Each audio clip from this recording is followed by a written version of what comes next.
Hello అండి అందరికీ. ఈరోజు సాటర్డే మార్నింగ్ లేచిన వెంటనే హౌస్ మొత్తం నీట్గా క్లీన్ చేసేసాను. గిన్నెలు అయితే వాష్ చేసి బయట మాఫ్ అయితే పెట్టేసి ముగ్గు అయితే కొంచెం హెవీగా పెట్టుకున్నాను. ఈరోజు పూజ చేసుకుంటాను కదా అని.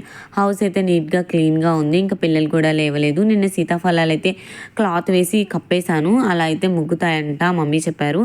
ఇంకా తర్వాత వచ్చేసి ఇడ్లీ కూడా వేసేసాను. అదే అండి ఆయి కూడా అయితే వేసేసాను. నేను కూడా ఫ్రెష్ అయ్యి వచ్చేసిన తర్వాత పిల్లల్ని కూడా రెడీ చేసేసాను స్కూల్కి. ఆల్మోస్ట్ ఇప్పుడు టైం వచ్చేసి 8 అలా అవుతుంది. ఇంకా మా బుల్లి గార్డెన్లో ఉన్న తులసి మొక్కని అయితే కొంచెం తుంచి మాల కట్టాను వెంకటేశ్వర స్వామికి. ఇంకా వాగ్దేవిని అంగన్వాడీ అంటే అయితే తీసుకొని వెళ్ళిపోయాను.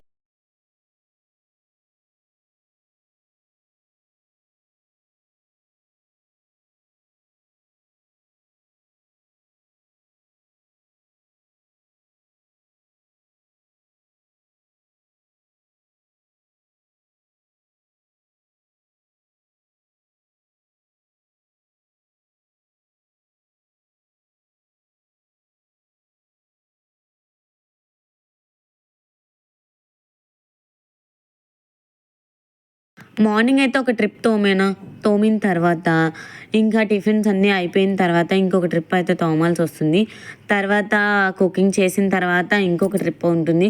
ఇంట్లో ఆడవాళ్ళు ఏం చేస్తున్నారు, ఖాళీనే కదా అనే వాళ్ళకి చెప్తున్నాను. మేము ఎక్కడ ఖాళీగా ఉంటున్నాం చెప్పండి. నిజంగా జాబ్ చేసుకునే వాళ్ళ లైఫే బెస్ట్ అనిపిస్తుంది.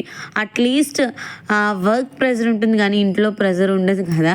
సో తర్వాత నేను టిఫిన్ చేసేసిన తర్వాత గుత్తి వంకాయ కర్రీ చేయమని ఆర్డర్ చేసి వెళ్ళాడు కార్తిక్.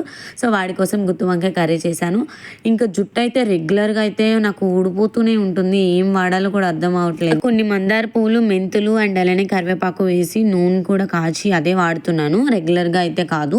సో అప్పుడప్పుడైతే యూస్ చేస్తున్నాను. ఇంకా అంతే కదండి. కార్తిక్కి లంచ్ బాక్స్ అయితే పెట్టేశాను. ఇంకా ప్రొమోగ్రానైట్ అయితే రాత్ర బావవలసినవి ఉంటే ఇంకా అవైతే పెట్టేస్తున్నాను. ఇంకా లంచ్ బాక్స్ అయితే పెట్టేశాను కదండి.